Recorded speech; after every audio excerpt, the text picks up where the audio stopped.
സുരേഷ്, ഇപ്പോൾ ഈ ചൂണ്ടിക്കാട്ടുന്ന കാര്യം ഈ കൗൺസിലറുടെ ഓഫീസ് എന്നതാണ് അവിടെ എഴുതി വെച്ചിരിക്കുന്നത്. പക്ഷേ നമ്മൾ കാണുന്നത് മേയറുടെ ഓഫീസാണ്, ക്ഷമിക്കണം, MLA-യുടെ ഓഫീസാണ്.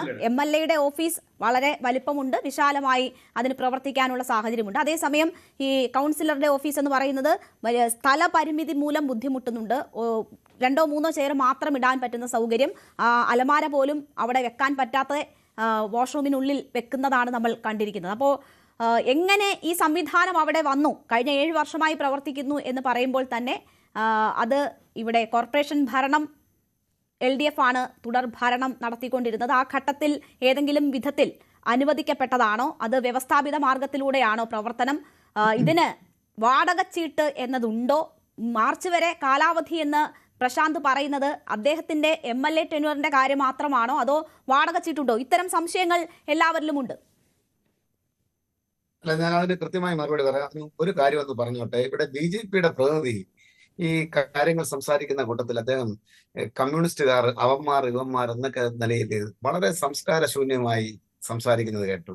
സത്യത്തിൽ ഇതിനെനിക്ക് മറുപടി പറയാൻ തീരെ താല്പര്യമില്ല. കാരണം അദ്ദേഹം സംസ്കാരത്തെക്കുറിച്ച് വളരെ വാചാലമായി സംസാരിക്കുകയും അദ്ദേഹം സംസാരിക്കുന്ന കൂട്ടത്തിൽ നടത്തുന്ന പദപ്രയോഗങ്ങൾ അവന്മാർ, ഇവന്മാർ ഈ രൂപത്തിലാണ് ന്യൂസ് 18 പോലുള്ള ഒരു വളരെ നിലവാരമുള്ള ഒരു പ്ലാറ്റ്ഫോമിൽ വന്നിരുന്ന് സംസാരിക്കുന്നത്. ഇതൊന്നും അത്ര ഒരു ചർച്ചയ്ക്ക് ചേർന്നതല്ല എന്ന് അദ്ദേഹം മനസ്സിലാക്കണമെന്നാണ് എനിക്ക് അദ്ദേഹത്തോട് സൂചിപ്പിക്കാനുള്ളത്. രണ്ടാമത്, സ്നേഹത്തിന്റെയും മനുഷ്യ സ്നേഹത്തിന്റെയും സാഹോദര്യത്തിന്റെയും സൗഹൃദത്തിന്റെയും ഒക്കെ കാര്യം പറഞ്ഞു. നിങ്ങളിൽ നിന്ന് ഒരു സാഹോദര്യവും ഒരു മനുഷ്യ സ്നേഹവും ഞങ്ങൾക്ക് പഠിക്കേണ്ടതായിട്ടില്ല. ഇപ്പൊ തന്നെ ഡൽഹിയിൽ വലിയ സമരം നടക്കുന്നുണ്ട്. ഉന്നാവോയിലെ കുട്ടി, ആ കുഞ്ഞിന് ആ അതിജീവിതയ്ക്ക് ഉണ്ടായിട്ടുള്ള വിഷയത്തെ സംബന്ധിച്ച് എന്ത് കാര്യമാണ് ഉണ്ടായിട്ടുള്ളത്, അതിന്റെ കാര്യകാരണങ്ങൾ എന്താണെന്നതിനെ സംബന്ധിച്ച് അറിയാമല്ലോ. അതിന് പ്രതിസ്ഥാനത്ത് നിൽക്കുന്നത് ആരാണെന്ന് അറിയാമല്ലോ. ആ നിങ്ങളാണ് ഞങ്ങളെ സാഹോദര്യത്തെക്കുറിച്ച്, സൗഹൃദത്തെക്കുറിച്ച്, മാനവ സ്നേഹത്തെക്കുറിച്ച് പഠിക്കാൻ പുറപ്പെടുന്നതെങ്കിൽ അത് നിങ്ങളിൽ നിന്നും ഒരു കാര്യവും പഠിക്കേണ്ടതായി ഞങ്ങൾക്കില്ല എന്നുള്ളത് ഞാനൊന്ന് പറഞ്ഞോട്ടെ. ഇവിടെ കൃത്യമായി കാര്യങ്ങൾ വളച്ചൊടിച്ചാണ് പറയുന്നത്. ഇന്ന് ബഹുമാനപ്പെട്ട MLA, Vattiyoorkavu MLA Shri VK പ്രശാന്തിന്റെ മാധ്യമങ്ങളോടുള്ള അഭിമുഖത്തിൽ അദ്ദേഹം കൃത്യമായി ആ കാര്യങ്ങൾ പറഞ്ഞിട്ടുണ്ട്. കോർപ്പറേഷന്റെ കൗൺസിൽ കൂടി, ആ കൗൺസിൽ യോഗം ചേർന്നാണ്, ഇപ്പൊ തദ്ദേശ സ്വയംഭരണ സ്ഥാപനങ്ങളിലെ ജനപ്രതിനിധികളായിരുന്നിട്ടുള്ള ആളുകൾക്കറിയാം, ആ കൗൺസിൽ യോഗം ചേർന്നാണ് MLA-ക്ക് ഓഫീസിന് സ്പേസ് അവിടെ അനുവദിക്കുന്നത്. രേഖകളുണ്ടല്ലോ, പരിശോധിക്കാനല്ലോ. അതിൽ കൃത്യമായി വാടക ഈടാക്കുന്നുണ്ട്. ആ വാടക കൂടുതൽ കുറവോ എന്നുള്ളതിനെ സംബന്ധിച്ച് അടുത്തു വരുന്ന കോർപ്പറേഷൻ കൗൺസിൽ തീരുമാനിച്ചിട്ട് വാടക വേണമെങ്കിൽ നമുക്ക് ഹൈക്ക് ചെയ്ത്, ഞങ്ങൾക്ക് യോജിക്കാൻ പറ്റുന്ന വാടകയല്ല, അത് ഹൈക്ക് ചെയ്യുകയോ അല്ലെങ്കിൽ അത് കുറയ്ക്കുകയോ ഒക്കെ ചെയ്യുന്നത് ആ സമിതിയുടെ വിവേചനാധികാരമാണ്. വ്യവസ്ഥാപിതമായ അധികാരത്തെക്കുറിച്ച് ഇവിടെ വാചാലമായി സംസാരിച്ച കോൺഗ്രസിന്റെ പ്രതിനിധി പോലും കാര്യങ്ങളെ സംബന്ധിച്ച് MLA ഒരു കുടിയേറ്റം നടത്തിയിട്ടുണ്ടോ എന്ന രൂപത്തിൽ സംശയം ജനിപ്പിക്കുന്ന നിലയിലാണ് ചർച്ച അവസാനിപ്പിച്ച് നിർത്തിയിരിക്കുന്നത്. അങ്ങനെയല്ല. എല്ലാ മാനദണ്ഡങ്ങളും പാലിച്ചുകൊണ്ട്, എല്ലാ കീഴ്വഴക്കങ്ങളും പാലിച്ചുകൊണ്ടാണ്. അല്ലാതെ MLA-ക്ക് എങ്ങനെയാ വാടക അടയ്ക്കാൻ കഴിയുന്നത്? ഈ അവസാനം വരെയുള്ള വാടകയും അടച്ചിട്ടുണ്ട്. 31-ാം തീയതി വരെ കാലാവധി നിലനിൽക്കുന്ന, മാർച്ച് 31 വരെ കാലാവധിയുള്ള ഒരു ഓഫീസ് കെട്ടിടത്തിനകത്ത് വന്നിട്ട് നാളെ നിങ്ങൾ മാറിക്കൊള്ളണമെന്ന് പറയുന്നതാണോ ശാഠ്യം, പിടിവാശി, ദുർവാശി?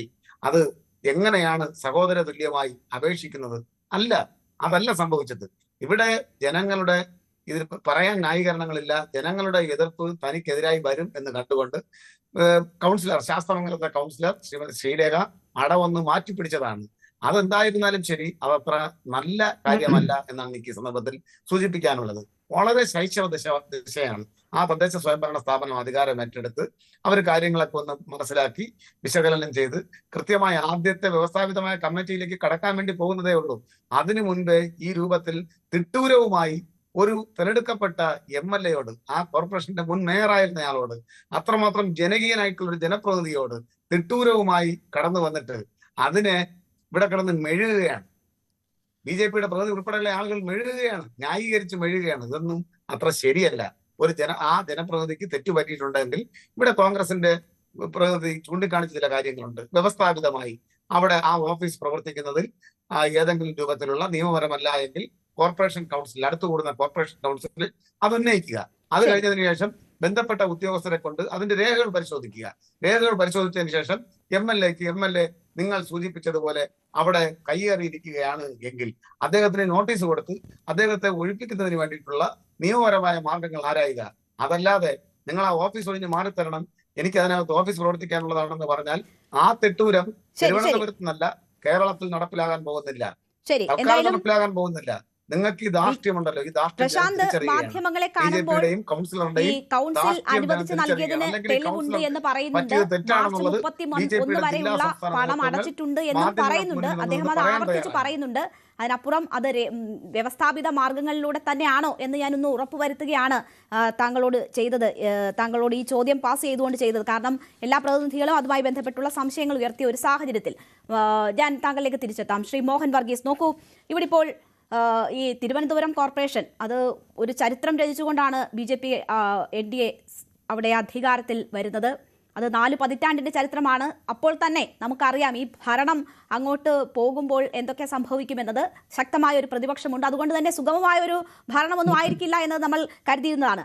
ഈ ശാസ്തമംഗലത്തെ സംബന്ധിച്ച് നോക്കിയാൽ ഇവിടെ നടന്ന തെരഞ്ഞെടുപ്പിൽ ഏറ്റവും കൂടുതൽ ചർച്ചയായത് ശ്രീലേഖയുടെ സ്ഥാനാർത്ഥിത്വമാണ്. ഒരുപാട് വിവാദങ്ങൾ ഉണ്ടായിരുന്നു. അത് അതിജീവിതയെ അപമാനിച്ച സംഭവം ഉൾപ്പെടെയുണ്ട്. മാത്രവുമല്ല, തെരഞ്ഞെടുപ്പ് ചട്ടലംഘനം ഏറ്റവും അവസാന നിമിഷം വരെ വലിയ വിവാദങ്ങൾ ശ്രീലേഖയുമായി ചുറ്റിപ്പറ്റി ഉണ്ടായിരുന്നു. ഇതിപ്പോൾ സ്ഥാനം സത്യപ്രതിജ്ഞ ചെയ്ത ആദ്യ ദിവസങ്ങളിൽ തന്നെ വലിയൊരു വിവാദം ഉടലെടുക്കുകയാണ്. അതിൽ പ്രധാനമായും ചൂണ്ടിക്കാട്ടുന്നത് ശ്രീലേഖ മേയർ സ്ഥാനത്തേക്ക് വരുമെന്ന് പ്രതീക്ഷിച്ചു, പിന്നീട് ഉണ്ടായില്ല. ആ ഘട്ടത്തിൽ അവർ നിയമസഭാ തെരഞ്ഞെടുപ്പിൽ വട്ടിയൂർക്കാവിൽ നിന്ന് സ്ഥാനാർത്ഥിയാകും എന്ന് പ്രതീക്ഷിക്കുന്ന വ്യക്തിയാണ് എന്നതാണ്. അപ്പോൾ ആ നിലയിലുള്ള ഒരു എൻട്രി ആണോ ശ്രീലേഖ ഇന്ന് ഓഫീസിലേക്ക് നടത്തിയിരിക്കുന്നത്? താങ്കൾ എങ്ങനെയാണ് നോക്കിക്കാണുന്നത് അതിന്റെ സാധ്യതകളെ? രേണുക, പ്രഥമ ദൃഷ്ട്യാ വളരെ നിരുപദ്രവകരം എന്ന് തോന്നാവുന്ന ഒരു ഫോൺ സംഭാഷണം തികച്ചും സ്വകാര്യതയിൽ നടത്തിയതാണ്. ശ്രീലേഖ IPS ഫോൺ എടുത്ത് വിളിക്കുകയാണ്. വട്ടിയൂർക്കാവ് MLA കൂടിയായ മുൻ നഗരസഭ ചെയർമാൻ അല്ലെങ്കിൽ മേയറായിരുന്ന VK പ്രശാന്തിനെ വിളിക്കുകയാണ്. അപ്പൊ ഇതിന്റെ ഒരു അനൗപചാരികത ഇതിനകത്ത് കാണാം. ഈ 2 വ്യക്തികൾ തമ്മിലുള്ള ഒരു കോൺവെർസേഷൻ, അതിനകത്തൊരു അനൗപചാരികത കാണാം. പക്ഷെ നോക്കൂ, ഈ ടൈമിങ്ങിനെ കുറിച്ച് വ്യക്തമായ ധാരണ ഉണ്ടാകണം. കേവലം 100 ദിവസത്തിനുള്ളിൽ ഒരു വലിയ ഒരു തെരഞ്ഞെടുപ്പ് മാമാങ്കത്തിലേക്ക് കേരളം നീങ്ങുകയാണ്. നിയമസഭാ തെരഞ്ഞെടുപ്പ് മാമാങ്കത്തിലേക്ക് നീങ്ങുകയാണ്. അപ്പോൾ വീണ് കിട്ടുന്ന ഏത് അർത്ഥ അവസരവും ഉപയോഗിക്കാൻ വിവിധ രാഷ്ട്രീയ കക്ഷികളും നേതാക്കളും തയ്യാറാകും. അത് VK പ്രശാന്ത് തീർച്ചയായും പരിണത പ്രജ്ഞനായ നേതാവാണ്, MLA ആണ്, ദീർഘകാലം കൗൺസിലറായി പ്രവർത്തിച്ചിട്ടുള്ള ആളാണ്, പൊതുരംഗത്തെ സാമാന്യം ആദരണീയനായ വ്യക്തിത്വമാണ്. കാരണം വിവാദങ്ങളിൽ നിന്നും പൊതുവെ അകന്നു നിൽക്കുന്ന ഒരു വ്യക്തിത്വം കൂടിയാണ്. അതേസമയം ശ്രീലേഖ പുതുമുഖമാണ്, രാഷ്ട്രീയത്തിൽ പുതുമുഖമാണ്, ഭരണപരിചയം ഏറെ ഉള്ളതാണ്. ഔപചാരികത എന്താണ് എന്ന് ശ്രീമതി ശ്രീലേഖയെ ആരും പറഞ്ഞ് മനസ്സിലാക്കേണ്ടതില്ല. പക്ഷെ ഈ അനൗപചാരികതയുടെ ഒരു എന്റെ ബ്രദറിന്റെ സ്ഥാനത്ത് നിൽക്കുന്ന ആളാണ്, കുഞ്ഞനിയന്റെ സ്ഥാനത്ത് നിൽക്കുന്നതാണ്. ആ സ്വാതന്ത്ര്യം ഉപയോഗിച്ചുകൊണ്ട് ചേച്ചി എന്ന നിലയിൽ ഒന്ന് അഭ്യർത്ഥിക്കുകയാണ്, അപേക്ഷിക്കുകയാണ്, യാചിക്കുകയാണ്. എനിക്ക് ഇത് ഓഫീസ് ഒന്ന് പ്രവർത്തിക്കാൻ കിട്ടിയാൽ നല്ലതാണ്. ഔപചാരികമായി നോക്കുമ്പോൾ ശരിയാണല്ലോ. അത് എല്ലാ കൗൺസിലേഴ്സിനും വാർഡ് കൗൺസിലേഴ്സിന് അവർക്ക് അനുവദനീയമായ ഒരു ഇടമുണ്ടല്ലോ. ആ അനുവദനീയമായ ഇടത്ത് ഇരിക്കാൻ IG ആയിരുന്ന ശ്രീലേഖയ്ക്ക് കഴിയുന്നില്ല എന്ന് പറയുമ്പോൾ സ്ഥലപരിമിതി തീർച്ചയായും അതുണ്ട്. MLAക്ക് വേണമെങ്കിൽ മറ്റിടത്ത് കാണാം, MLA ഹോസ്റ്റലുണ്ട്, മറ്റ് ഇടങ്ങൾ തേടി പോകാമല്ലോ. പക്ഷെ മറുപക്ഷത്തും അതുപോലെ ന്യായമുണ്ട് എന്ന് കരുതാം രേണുക. അതായത് VK പ്രശാന്ത് പ്രതിനിധാനം ചെയ്യുന്ന വട്ടിയൂർക്കാവ്